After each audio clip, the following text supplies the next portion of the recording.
What's up, FPV enthusiasts? So today I'm gonna do an unboxing. I haven't done an unboxing in a little while. Now I'm pretty excited about this one because it came from Rotor Riot. Now recently I joined up with the Rotor Riot quad crew and I went ahead and used one of my perks to obtain a new quad. Now this quad I decided I was just going to buy pre-built and have it pre-tuned and everything like that because I want to check out exactly how they do that and put it to the test and see how it works. Now, before we do get into this unboxing, I did want to take a second to get into the quad crew. Now, joining the quad crew itself can be a little bit expensive. I believe it's $150 a year for being part of the quad crew and getting all the perks. Once I joined, just within 2 days, 3 days at most, I received my welcome package, and here we can take a look at the hoodie I got, which is awesome.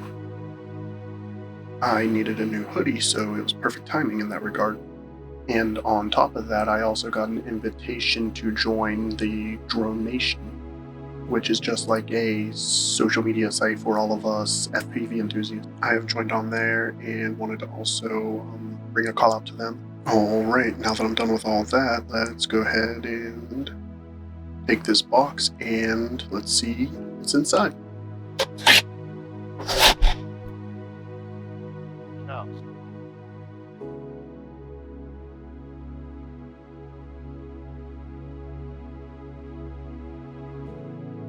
Alright, so we're going to take the Tanq here and we are going to see how much it weighs. So we're going to go ahead and drop it on the scale here. We are weighing it in grams. So we have 442 grams is the overall weight for this. It's pretty heavy, and for some comparisons here, I also have my Apex build that I've been working on, and we'll throw that on here. And looks like that one comes in at 382. So that's a substantial weight difference here. You know, we know that this frame is thick, and it definitely shows in the weight. Alright, FPV enthusiasts, so there's a couple things I need to do before I can get this up and doing its maiden flight here. First thing I'm going to do here is actually just go ahead and bind the ghost receiver. It's super simple. Hold the bind button, plug it in, bind it with the radio, and that should be it for that. And then after that, I'm going to hop over into Betaflight. I'm not really going to change anything in there because I want to leave everything I can the same. But I am a very odd pilot here, and I fly, what is it? I want to say mode 1. So instead of having my throttle on the left stick, I actually have my throttle on the right stick. So I have on the right side throttle and yaw, and on the left side I have my pitch and roll. And beyond that, there is another thing that I'm odd about, and that is my pitch is actually inverted. I don't know why.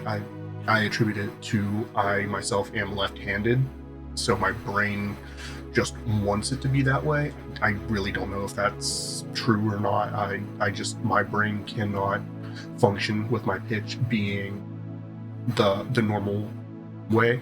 So I just find it much easier for me to fly if I just go ahead and invert that. Now I can go ahead and just do that part on my radio when I go to set everything up that way, so I don't have to change that. But I will have to remap those inputs in the Betaflight. Alright, binding successful. Just gotta hit over and update. Alright, so now we can go ahead and get connected into Betaflight. And there is one other thing I'm gonna have to set up here while we're in here, and I did kind of forget about it. I'll point it out once we get there. Guess I can check the motors too. I'm assuming the motors are going to be fine since this has been pre-tuned and everything, but I guess while we're here we can just double check. So ports wise here we have we've got UART5 is the receiver, and UART3 is the VTX. I don't know that really matters at the moment. We're going to go ahead and just change the personalized name here to the Tanq. Not going to change anything else with that. I want to leave everything as it is. Alright, so we can go over here to the receiver. It's on IRC Ghost, but I actually want to do the SRX L2, enable telemetry, save and reboot. So now here in the receiver tab, yep, we got everything. See, 1000, 2000, 2000, 1000, 2000. Let's go ahead and get, well, let me remap first. Yeah, so rolls off and yaws off. We gotta switch the A and the R, which makes sense because when I remap, I do Rita. All right, now, no, I said I didn't want to change anything, but I'm going to do this. 1010 and 1990. Save. Throttle was good. Pitch was already good. Got yaw. And got my roll. Okay, so now go into the radio here. So I get myself confused here. Since I invert this, my max is actually my low. So that's what I was doing wrong there. But now we're showing 1000 here, so 2000 center, good. So now the other thing that I needed to do here was I need to go over to my modes and get that set up. So yeah, that's not how I like to have this set up at all. So I'm just going to go ahead and clear all of this. So arm, add range, SF. I'm sure most people here watching this has already seen and knows how to do this. So I'm not really going to walk through and mention how to do it. I'm just going to set up what I use here, and then yeah, that'll be the end of what I'm going to do in Betaflight, I believe. All right, so angle here. I'm going to add range and SD in the middle position is what I like there. Beeper on the SH. Pre-arm also on SH. There it is, flip over crash. We'll go on the SD, but on the bottom position. Right, unused. Go ahead and save that. So my acro, angle, I never use angle, but I always set it just in case, I guess. Flip over crash, obviously a necessity, flying FPV. So those are good. Now got my pre-armor beeper. Oh, I forgot I was still plugged in. And then arm. Obviously it's not going to arm because we're plugged in. And yeah, I think that's it. So pretty much everything I need to do to start flying is done here. I will go ahead and just jump over to the motors here and just give them a spin just to make sure they're fine. And yep, everything looks like they're spinning in the proper direction, so that's it for that. I'm not going to play around with anything. And we'll go ahead and disconnect. Now I know they sent me a couple packs of the HQ prop, the juicy props, but I'm actually not going to fly these ones. I've got these green HQ props. I don't think that they're the juicy props. I'm not actually sure which ones they are. Slightly different, but I want to follow a color scheme here for just getting it set up for my first flight, so I'm going to use these green ones that I already have, and I think it'll match the theme quite well. Unfortunately, I probably won't be able to do my test flight today. I'm hoping I'll be able to do it tomorrow, because I'm going to go ahead and print up a thanks, Bardwell. So I'm going to go ahead and print up a GoPro Hero 11 Mini camera mount here so I can add that on and kind of see the total weight of what it's going to be when I fly. I will provide the weight for that before I do the maiden flight, just to kind of see the total weight before hitting the air. Going on with the color scheme here, I don't have like a deep purple filament like this, but I do have this green TPU, which fits the theme quite nicely. You know, we got the bright green down here. I don't know if it's the exact same color. It doesn't look like it. It looks like mine. It's a little bit darker, but it's still green nonetheless. So I'm going to print up that GoPro Hero 11 Mini mount in that green, and then I'll be able to get everything assembled here, get the final weight with everything on it and ready to go before we do the maiden flight. I'm really excited to get into it. I really wish that I would have had the foresight to have that printed up before I actually received this, but as you can see in the background here, I actually have another GoPro Hero 11 mini mount almost done. It should be done in the next couple hours for the Apex HD frame here that I've been building. I can't wait to get this in the air as well. I haven't had a chance to fly it yet. It's a brand new quad. So yeah, I have a lot of test flights to look forward to, and yeah, I can't wait to get to it. All right, FPV enthusiasts, so I got the 3D print done. So I've got the GoPro Hero 11 mini mount on, got the battery strapped in. So we're going to go ahead and weigh this just to see exactly how much it weighs, ready to fly. Let's toss this bad boy on. All right, so it looks like the final weight that we're going to be flying with here is 872 grams. Now that we've got the final weight for it, let's go ahead and get it set up and let's put it in the air and see how it flies. So yeah, I guess we'll see you there in a minute.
Alright, FPV enthusiasts, so there I did a quick little test there just to get a feel for the quad. As you can see, I definitely bottomed out a few times there, and it was definitely interesting trying to get used to that extra weight. I do apologize that the GoPro wasn't set up well there. It was the first time I actually used the Hero 11 Mini, so I didn't play with any of the settings or anything like that, so it was just pretty much the way it was out of the box. I think I was shooting at like the 5.3K at 24 frames a second is what I think it was set at. One thing I did notice later on is that the rates are actually just kind of the Betaflight default rates, so I was definitely struggling there to get a feel for it. So I did go back in later on and change the rates to what I like to fly, and it went a little bit better, but it's still taken me a while to get used to that, just the bulkiness of the quad itself. But honestly, I do really enjoy flying it. I could see myself using it more as like a cruising quad more so than like a freestyle. Who knows, maybe I'll get more accustomed to it and start doing some awesome freestyle with it later down the road. Time will tell in that regard.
Alright, FPV enthusiasts, so in this video I wanted to explore Rotor Riot's pre-built and pre-tuned build by jumping in and using my quad crew perk to acquire the Let's Fly RC Tanq pre-tuned and pre-built. Overall, it's a great quad. I do really enjoy it.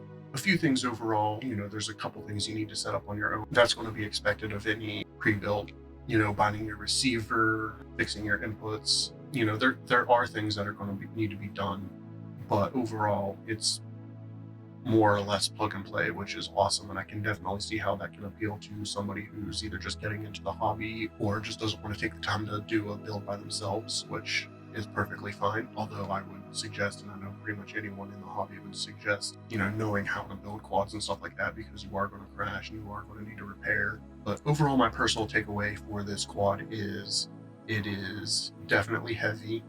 It is, in my opinion, kind of hard to freestyle. You'll definitely want to adjust the rates to something that you are comfortable with, because out of the box it's just the default Betaflight rates, which is fine.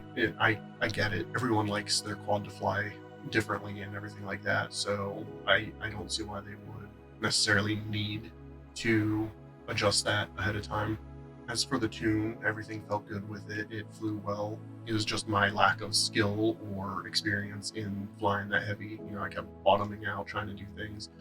And it was a windy day. I'm not using that as an excuse for my terrible flying by any means, but it was windy, so that did affect me a little bit. But overall, I definitely think Let's Fly RC definitely has a solid frame. It was a solid build. I definitely think, if you don't want to build your own quad, it is worth picking up a pre-built, pre-tuned quad based off of my experience here. Yeah, don't forget to check out the Quad Crew subscription. If that's something you're interested in, you'll get plenty of discounts on things that you might want or need. And you'll also get some cool merch, which is always awesome. Everyone likes their merch. And again, if you're looking for a new social media platform for all of us FPV enthusiasts, Drone Nation is awesome. I've been on there, and people are great, and it's been a really fun experience overall. And last but not least, if you enjoyed this video, please hit that like button, possibly hit that subscribe button. It would be great to have you do future videos and things like that. And if you have anything to add to this, or just want to make fun of my flying or anything, down in the comments, go ahead. And I did want to apologize for the poor audio quality throughout this video. I have been sick, and for some reason my audio settings got all sorts of messed up, so I'm gonna have to spend some time trying to fix that. But hopefully it wasn't too bad overall. So thanks for watching, and I'll catch you guys in the next one.